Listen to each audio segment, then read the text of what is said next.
కళ్యాణ్ గారు వస్తారు. ఇది టీటీడీ చైర్మన్, అడిషనల్ ఈఓ గారు, ఎస్పీ గారు తప్పని ఆయన చెప్తాడు. బిఆర్ నాయుడు గారు వచ్చి చైర్మన్ గారు నేను ఆల్రెడీ ఎస్పీకి చెప్పేలా జరుగుతుందని, ఆయన చేయలేదు అంటాడు. అంటే మీ ప్రభుత్వంలో మీరు పెట్టుకున్న వాళ్ళ వల్ల జరిగింది తప్పని మీరు ఒప్పుకున్నారు కదా అందరూ.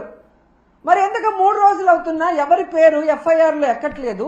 ఎందుకు ఎవరిని కూడా అరెస్ట్ చేసి లోపల పెట్టలేదని నేను అడుగుతున్నాను. అసలు పవన్ కళ్యాణ్ గారు ఏం మాట్లాడుతున్నారో ప్రజలకి కన్ఫ్యూజ్ అయిపోతున్నారు. పిఠాపురానికి వెళ్ళాడు నిన్న. నేను క్షమాపణ చెప్పాను, మీరెందుకు చెప్పను అని అడుగుతాడు.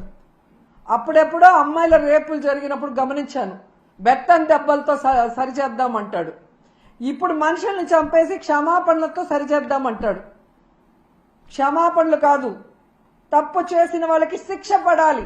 ఆ తప్పు రిపీట్ కాకుండా చూసుకోవాల్సిన బాధ్యత నీకుంది. ఎందుకంటే ఈరోజు ప్రభుత్వంలో నువ్వు ఉన్నావు, డిప్యూటీ సీఎంగా నువ్వు ఉన్నావు, ఉండి కూడా క్షమాపణలు బెత్తం దెబ్బలు అంటావు. మొన్న ఈ మధ్య కడపకు వచ్చినప్పుడేమో ఎవడు తప్పు చేసినా నేను ఒప్పుకోను, తాట తీస్తా, తోలు తీస్తా, అంతు చూస్తా అని మాట్లాడావు.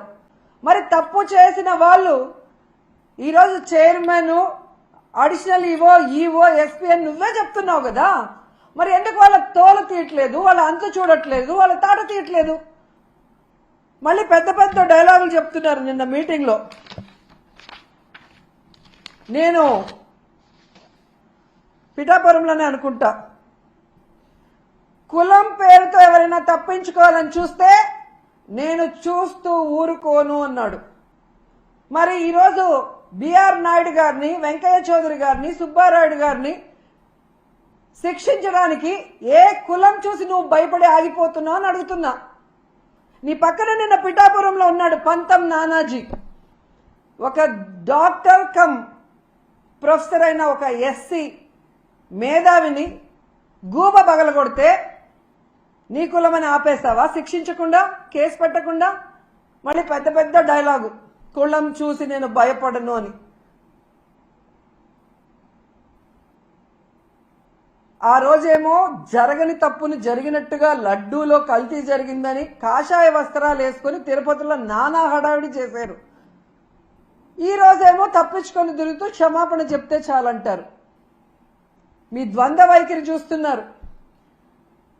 ఏదైతే తెలంగాణలో సంధ్యా థియేటర్లో తొక్కిసలాటలో ఒక్కరు చనిపోతే 14 మంది సినిమా హీరోతో సహా థియేటర్ యాజమాన్యం వరకు 14 మంది మీద కేసులు, క్రిమినల్ కేసులు ఫైల్ చేశారో, ఈరోజు చంద్రబాబు నాయుడు అవసరం లేకపోయినా కుప్పంలో మీటింగ్ పెట్టుకుని అఫీషియల్స్ తిప్పుకొని ఇక్కడ 6 మంది ప్రాణాలు తీసి 60 మంది గాయాలకు కారణమైనందుకు ఆయనతో సహా టీటీడీ పాలకవర్గంతో సహా ఎస్పీతో సహా అందరి మీద క్రిమినల్ కేసులు నమోదు చేయాలని డిమాండ్ చేస్తున్నాం.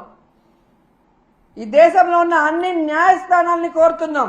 దీన్ని సుమోటోగా తీసుకొని తప్పు చేసిన వాళ్ళ మీద కేసులు పెట్టి విచారించి శిక్షించండి అని కూడా మేము కోరుకుంటున్నాం. ఎంత బాధాకరం అంటే, నా చిన్నప్పటి నుంచి చూస్తున్నాను, కొండ మీద ఇంత తక్కువ జనం ఎప్పుడూ లేరు.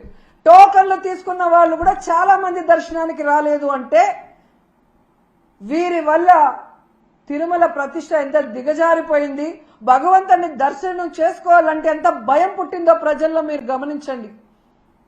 మొన్న జరిగిన ఇన్సిడెంట్తో తిరుమలనే కాదు, సింహాచలంలో కూడా భక్తుల రద్దీ లేకపోవటం మీరు గమనించాలి. ఎవరైతే ఉన్నారో మఠాధిపతులు బయటికి రండి. హిందుత్వాన్ని, మన దేవుళ్ళని, మన టెంపుళ్ళని ఈరోజు పరువు ప్రతిష్ట దిగజార్చే విధంగా పరిపాలిస్తున్న ఈ చంద్రబాబు నాయుడు, పవన్ కళ్యాణ్కి బుద్ధి చెప్పండి. ఏ హిందూ భక్తుల ప్రాణాలు పోయాయో వారి కుటుంబాలకు అండగా నిలబడి తప్పు చేసిన వాళ్ళని శిక్షించే విధంగా మనమందరం కలిసికట్టుగా పోరాడదామని కోరుకుంటున్నాను. ఎందుకంటే ఈ చంద్రబాబు నాయుడు తప్పించుకునే రాజకీయాలు చేస్తారు. పవన్ కళ్యాణ్ ఏమో సినిమా డైలాగులు చెప్పినట్టు చెప్తాడు కానీ మళ్ళీ ఎక్కడెక్కడో ఏం చేయడు. ఎందుకంటే అల్లు అర్జున్కి మానవత్వం లేదంట, పోయి పరామర్శించలేదంట. మరి నీ అభిమానులు నీ కోసం గేమ్ చేంజర్ ప్రీ రిలీజ్ ఈవెంట్కి వచ్చి ఇద్దరు చనిపోతే మణికంఠ చరణ్ అని ఇన్ని రోజులు అవుతున్నా ఒక్కరి మీద కేసు లేదు, ఒక్కరిని అరెస్ట్ చేయలేదు. నిన్న నువ్వు పిఠాపురానికి వెళ్ళి ఆ కుటుంబాన్ని పిలిపించి కూడా వాళ్ళని కలవకుండా, వాళ్ళని పరామర్శించకుండా వాళ్ళని అవమానించావు. మరి నీకు మానవత్వం ఉందా అని నేను ప్రశ్నిస్తున్నా. సో ఇప్పటికైనా పాలక మండలి, ముఖ్యమంత్రి, డిప్యూటీ సీఎం ఎవరికి వాళ్ళు తప్పించుకొని ఈ కేసుని పక్కదారి పట్టించి కేసు క్లోజ్ చేయాలనుకుంటే మాత్రం మేము ఒప్పుకునేది లేదు. ఆ కుటుంబాలకి మేము అండగా నిలబడతాం. ఆ కుటుంబాలకి న్యాయం జరిగేంత వరకు పోరాడతాం. అటు న్యాయపరంగా పోరాడతాం, ఇటు ప్రజలకి అండగా నిలబడి కూడా పోరాడతామని కూడా ఈ సందర్భంగా తెలియజేసుకుంటున్నాం.